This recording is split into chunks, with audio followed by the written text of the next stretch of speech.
그, 그 청송에 있는 그 우락부락한 친구들이 공주님 만나기 위해서 안 싸워요.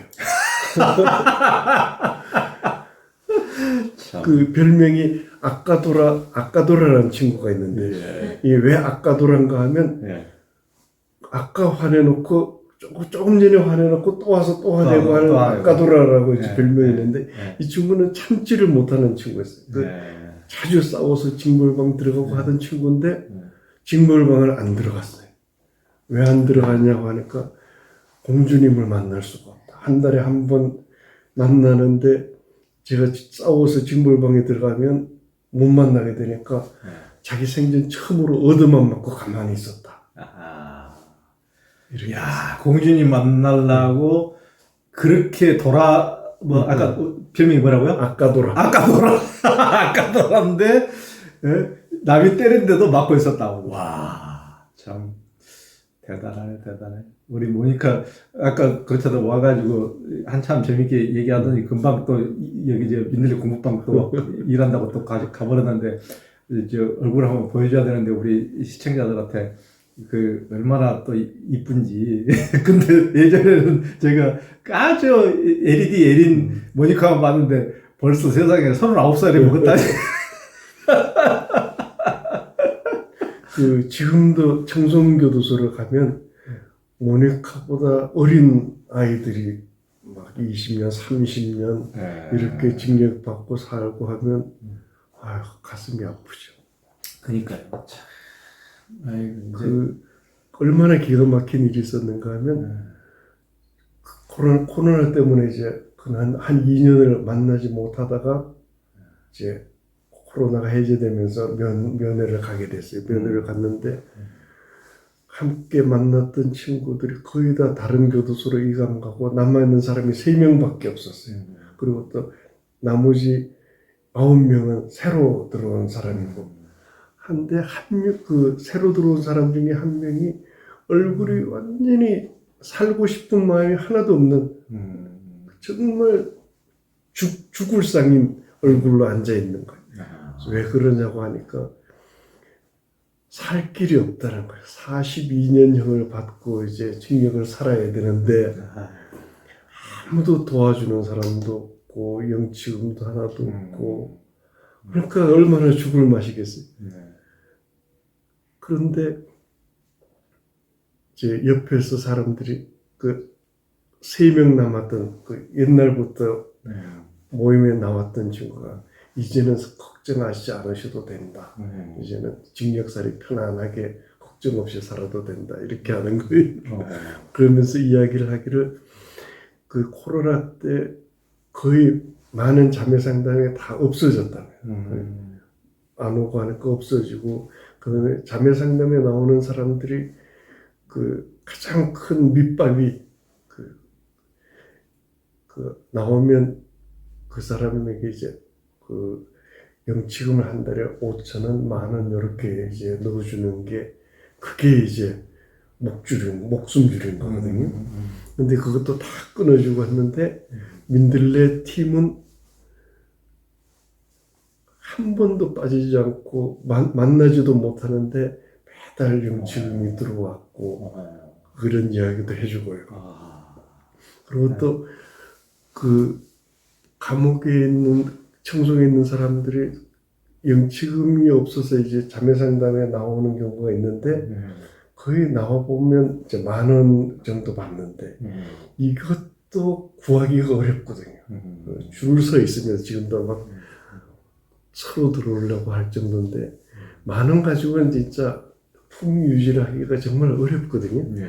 그래서 어느 날 베로니카께서 10,000원은 너무 적다. 품위 유지를 하기 위해서는 한 30,000원은 필요한데 30,000원 정도 들면 다른 종교나 다른 자매상담팀에서 왜 우리는 적게 주느냐고 소문이 나면 그 중단이 돼야 되니까 이걸 비밀로 지켜줄 수 있느냐. 그러니까 지금까지 비밀 지키는 것 같아요. 한 달에 30,000원씩 이렇게 영치금을 넣어주고 하면 큰 도움이 된다고.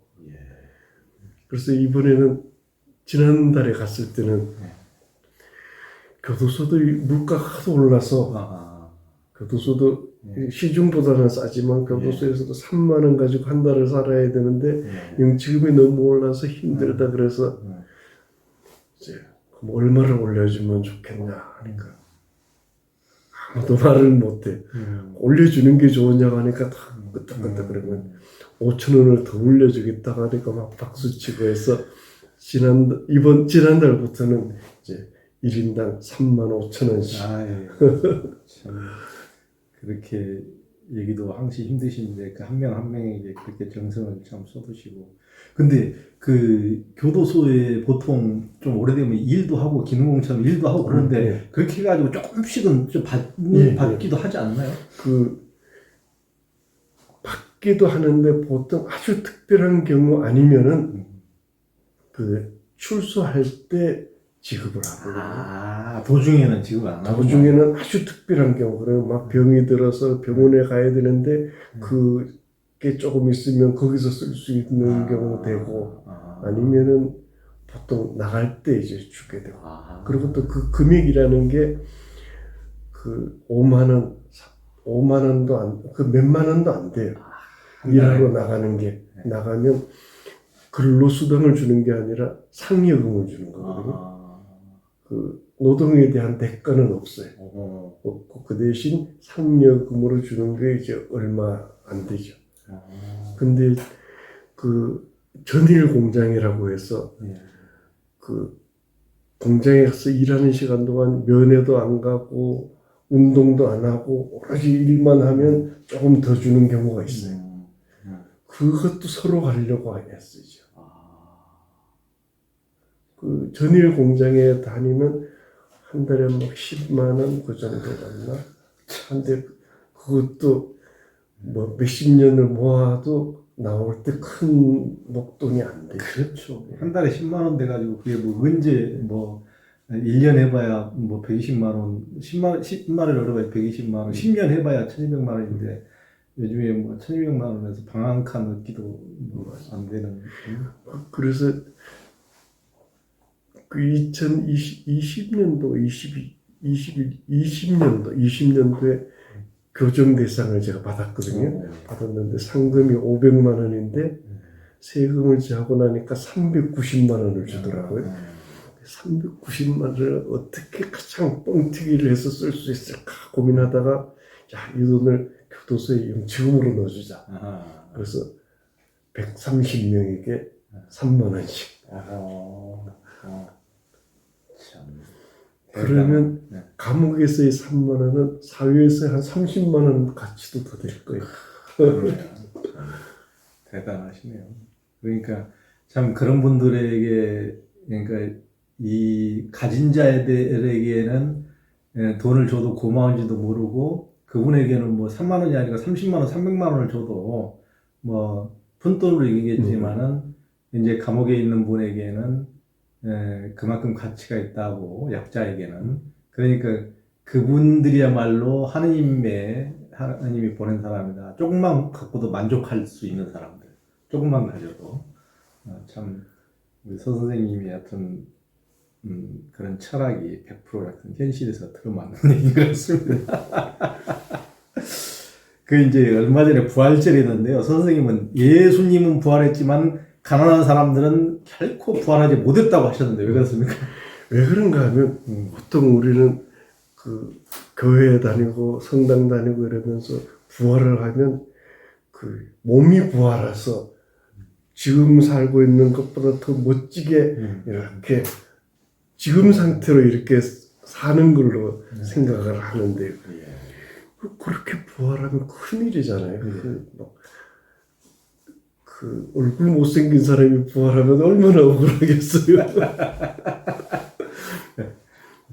그리고 또 그 고생해서 성령을 했는데 원본으로 부활을 해버리면 이것도 참 가슴 아픈 사람이 많을 거고.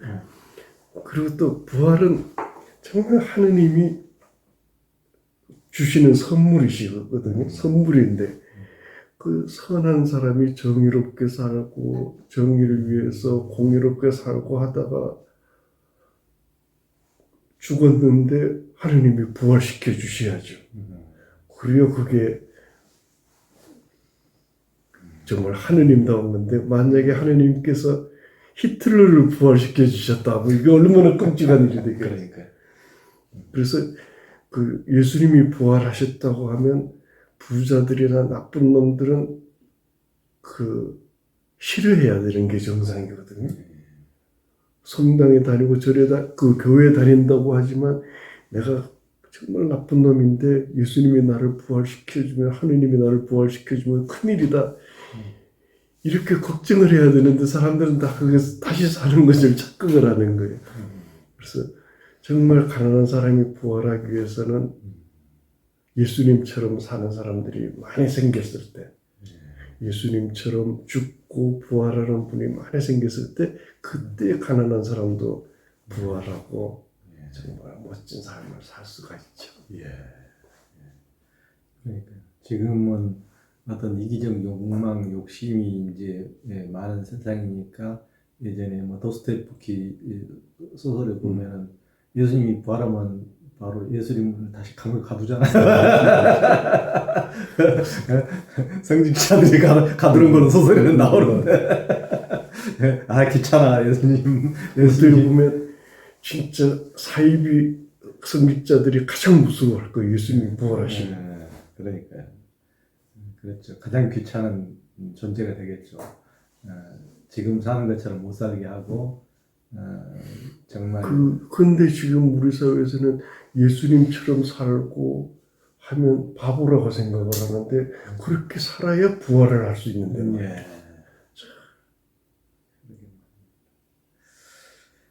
예. 어떻게 보면 예수님처럼 살지를 못하는데 부활을 하면 이거는 악몽도 그런 악몽이었게 돼버려요. 그렇죠.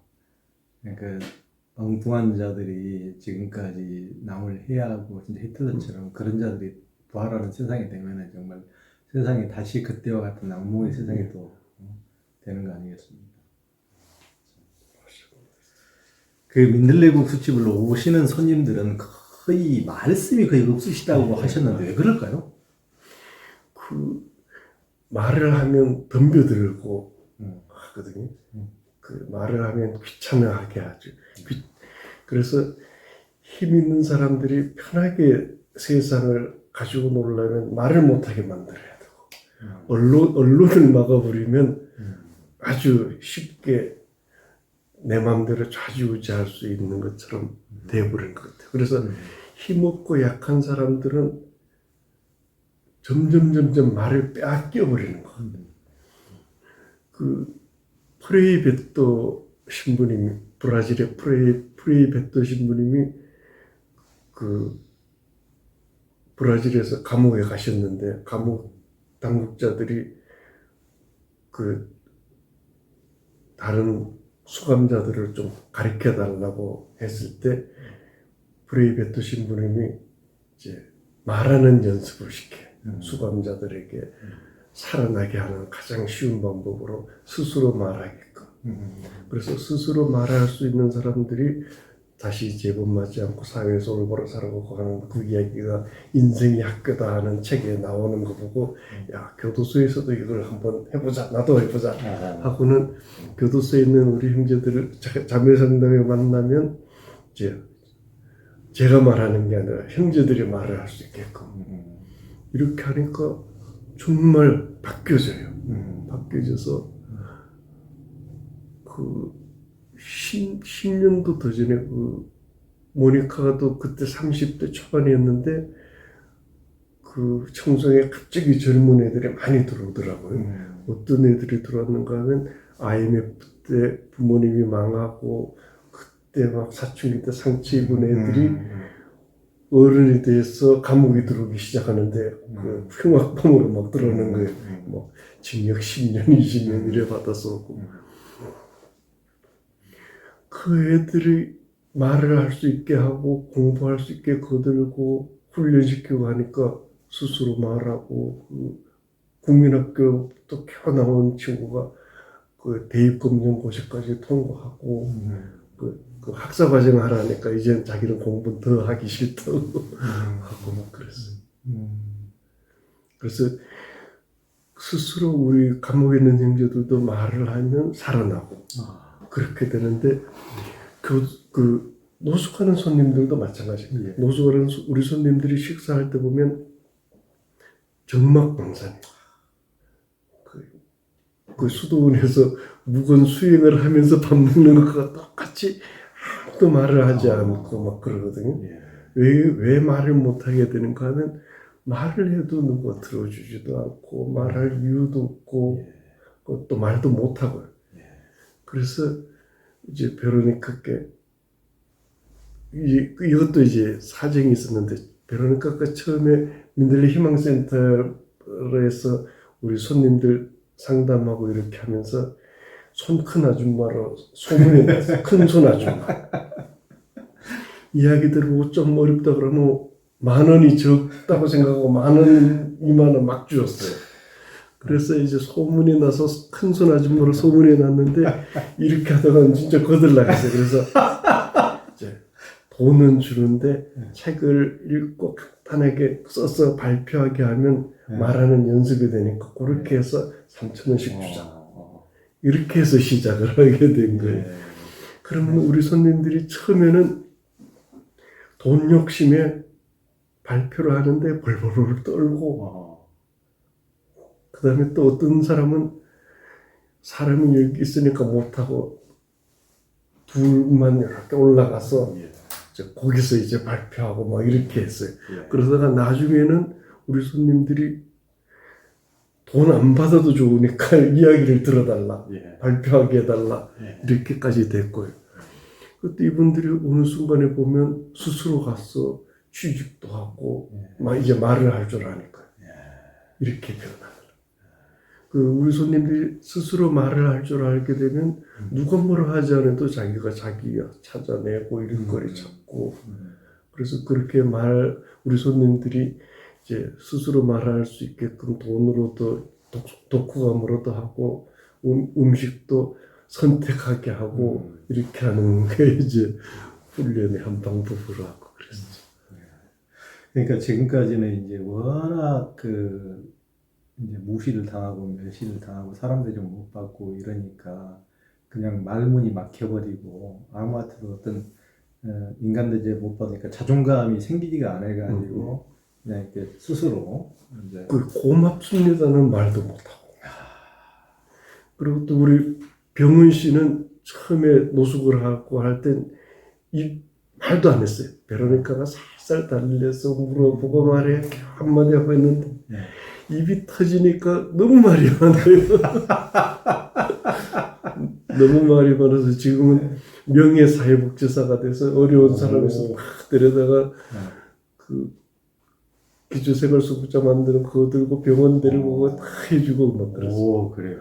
이야, 참 이제 스스로가 이제 삶을 찾았네요.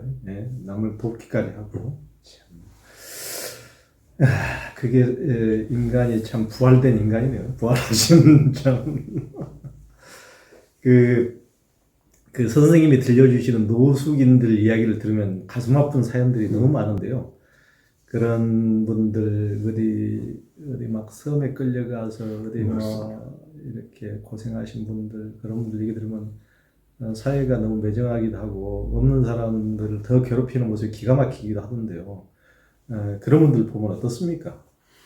그 공원 같은 데가 뭐 벤치에 그 눕지 못하게 장치해 놓고 하거든. 그 뭐라 적대적 뭐 하려고 하는데 그렇죠. 못 눕게 이렇게 가운데다 이렇게 해놓죠. 왜 그런가? 우리 그 공원에 누워 있는 사람을 보면 가슴이 아파서 어떻게 도와줄 길을 찾아야 되는 게 관공서에서 해야 될 일이고 일반 시민단체가 해야 될 일이거든요. 세금 받아서 그런 거를 해야 되는데 누워있는 꼴을 못 봅니다. 그리고 또 오갈 데가 없는 사람이 겨울에 공중화장실에서 좀 몸 녹이려고 하면 그걸 큰일 나는 줄 알고 다 잠가놓고 못 들어오게 하고 막 이렇게 하고 그 우리나라 사람인데 그러니까요. 그 힘없고 약하면 사람 취급을 안 하고 예. 못 살아요 그러고 그걸 또 당연하게 여기고 네. 그 많은 사람들이 노숙하는 사람들을 보고 게으르게 일도 안 한다 네. 하고 하는데 우리 손님들이 얼마나 그 처음엔 살라고 발버둥을 쳐서 일하러 가면 정말 죽을 고생을 하는 거거든요. 그 배를 타러 갔는데 죽을 뻔했다 그래요. 얼마나 힘들고 예. 배에 들어가서 배 일을 하는데 자주도 못하고 일만 죽으라고 하고 그러다가 아픈 핑계 대고 도망 나왔다 거기도. 그리고 또 동윤이 같은 경우는 이제 염전에서 일하는데 염전에서 일하면 그 일하고 쌀만 갖다 주고 해 먹으라고 하고 이렇게 하고 그 죽지 못해 살고 도망도 못 간다 그러냐. 도망가봐야 그 섬 사람들이 해서 예. 새로운 사람 일하던 사람은 배도 못 타고 딱 그렇게 되고 그리고 또 그 김 공장에 가서 일을 하고 하면 조금 아프거나 뭐 하면 그냥 가라 그러고 하니까 우리 노숙하는 사람들이 그런 데를 다 가봤어도 이게 참 이제는 안 속죠. 그 가족처럼 모시겠다. 농장에서 가족처럼 일할 사람을 모시겠다 그러면 새빨간 거짓말.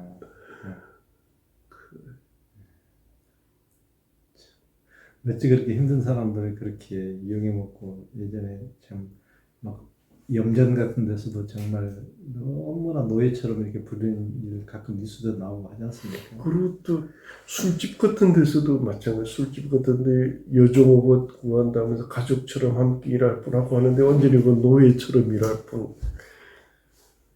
이렇게 되고. 그러니까 가족처럼 일한다는 게 참 그 말이 안 되는 얘기죠.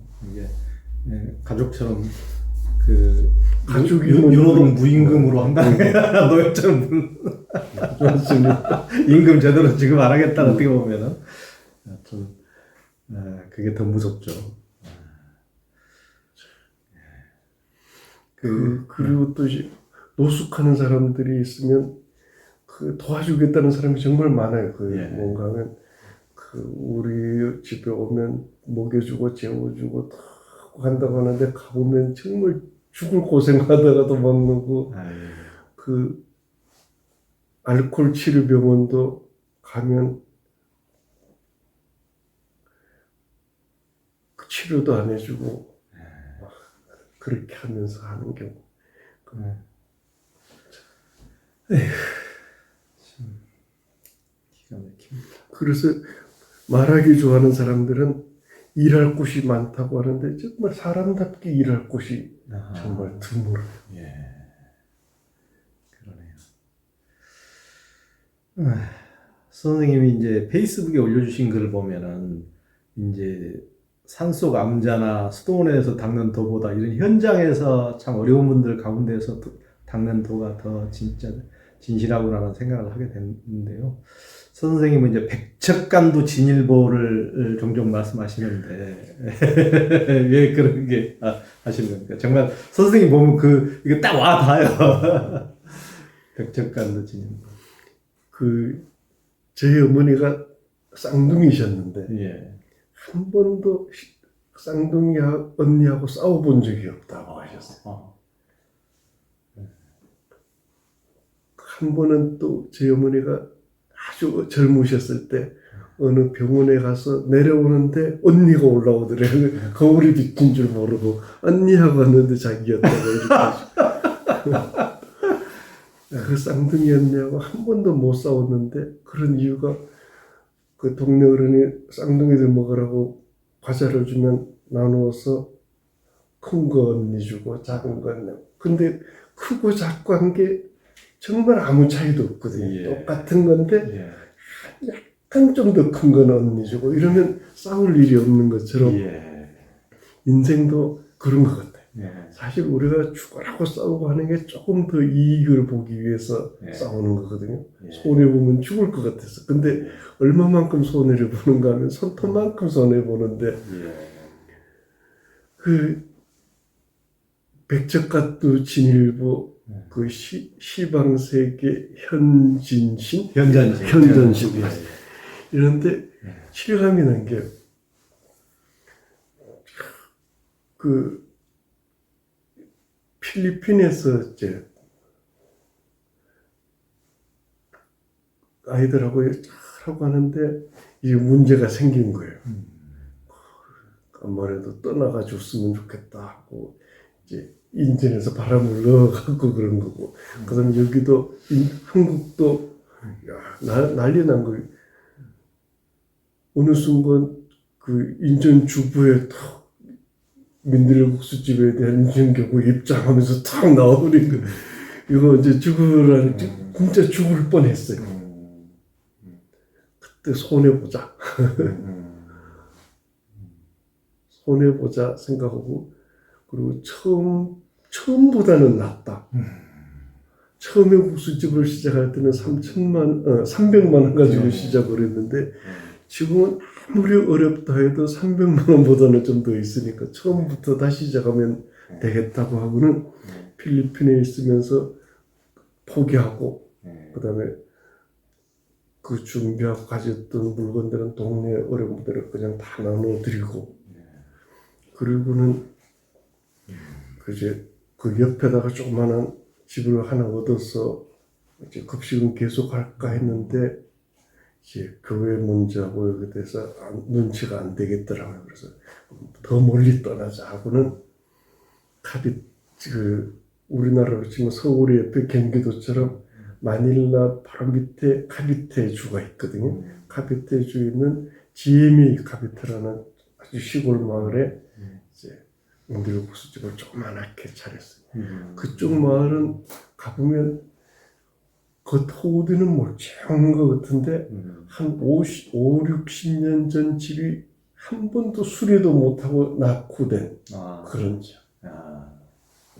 그러니까 필리핀은 정말 특이한 게 그 1945년 요때 필리핀이 독립하고 그때는 1달러가 1페소였는데 미국이 그렇게 이제 1달러에 1페소로 바꿔주고 있는데 그때부터 지금까지 계속 전해보던 못한 해로 이렇게 되어 왔으니까 그 당시 집을 몇십 년 전에 지었던 집을 한 번도 수리도 못하고 그렇게 살아왔던 그런 마을이에요.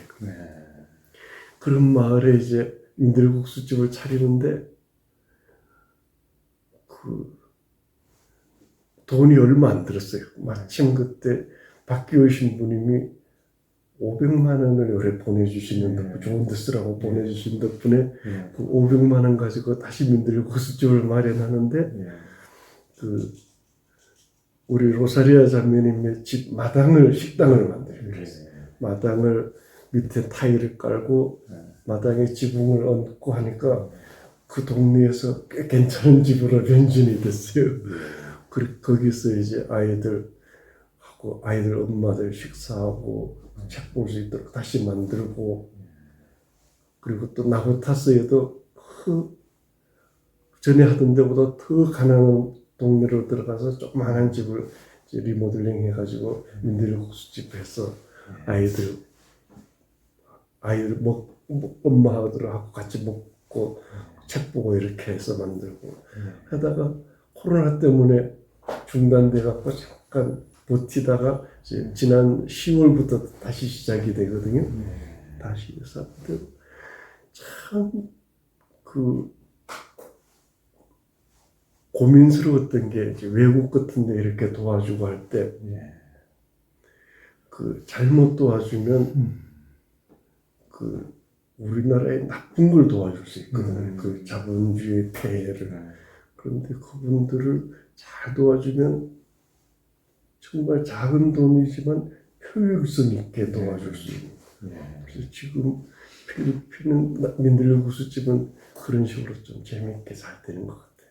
그래서 우리는 1년에 서너 번 들어가서 장학금 주고 필요한 것들 챙기고 그리고 그 격주로 그 운영비는 거기서 찾아서 하고 매일 그 카톡으로 사진 찍어서 보내주고 이렇게 하면서 하는데 오히려 필리핀 사람들이 훨씬 잘하고 있어요. 참 대단합니다. 그래서 왜 그런가 하면 그 필리핀에서도 그 하다가 다 포기하고 백척간도에서 이제 한 발 더 믿어서 더 가난한 곳으로 이제 가버리고 필리국수집에서 거기까지 가가지고 또 필리핀에 이렇게 이 빈자들을 또 아이들을 이렇게 도우니까 이제 그 필리핀의 적은 태풍의 날개짓이 돼서 필리핀 사회에도 참 좋은 변화의 바람이 일면 좋겠네요. 그게. 맞습니다. 그래서 아이들이 이제 작년 10월에 이제 다시 급식을 시작해서 하는데 처음에는 그 제대로 먹지를 못했는데 지금은 엄마하고 아이들하고 뽀송뽀송 이쁘게 정말 귀티나게 이제 복스럽게 생겨나고 이제 하는 모습들. 지금 그러면 이제 필리핀에 지금 하고 있는 데는 두 군데. 두 군데. 어느 지? 그 마닐라의 나보타스 지역. 나보타스 지역이 그 쓰레기 그게 지역하고. 그리고 카비테의 GMA 카비테. 카비테는 이제 경기도 같은 그 지역이고. 거기도 굉장히 달동네 비민촌이겠죠. 그렇습니다. 그렇죠. 그러면 그 빈민촌은 또 한국의 이 달동네하고는 또 화수동하고도 비교도 안 되는 또 그 처음에 가서 카비테는 제가 가서 깜짝 놀란 게 우리 아이들을 이제 장학생으로 이제 모았을 때 그 아빠가 없거나 엄마가 없거나 고아인 아이들도 있는데 그 가난한 동네 사람들이 다 자식처럼 키우고 있어요. 그러니까 희한한 게 돈 많고 힘 있는 사람들이 어려운 사람을 돕는 게 아니라 그 가난하고 자기 살기도 힘든 사람들이 더 어려운 사람 돌봐줘요. 그러니까 그 미슐레의 민중이라는 책에도 이런 말이 있더라고요. 지금까지 역사상 봐도 부자들이 어려운 사람 돌보는 건 본 적이 없다. 그런데 그 비참하고 가진 것도 없고 어떻게 보면 악덕이 있고 한 그 가난뱅이들이 콜레라가 창궐할 때 누가 고아를 자기 가지고 입양시켰느냐. 가난한 사람들. 그러니까 제가 보기에도 이제 뭐 부자들이나 이런 분들이라고 다 그런 생각이 없는 것이 아니고 좋은 생각을 가지신 분들도 많이 있고 하는데 그 주변에 약삭빠른 사람들이 다 달라붙어서 뭐 자기들이 뭐 대신 좋은 일을 한다. 그런 사람들이 정부 돈도 빼먹고 부자들 주변에서 돈을 빼먹고 그러지. 약삭빠른 사람들이 계산 빠른 사람들이 빼먹지. 정말 그것이 좋은 대로 이 바닥까지 가야 되는데 정말 중간에서 그것을 그냥 이렇게 집어삼키는 사람들은 엉뚱한 경우가 참 많더라고요. 참 그게 세상입니다. 정부 예산도 마찬가지고요. 그래서 이반 일리치 선생님께서 그 라틴 아메리카를 도업자가 할 때 집을 그렇게 하면 망한다 하면서 반대하고 했던 것처럼 필리핀도 가보면 필리핀을 돕겠다고 오는 사람은 많은데 제발 안 왔으면 좋겠다는 생각이 많이 드는 그 가난한 사람들과 함께 살아야 되는데 우리 부자들과 함께 살고 그런 것들 참 안타깝죠.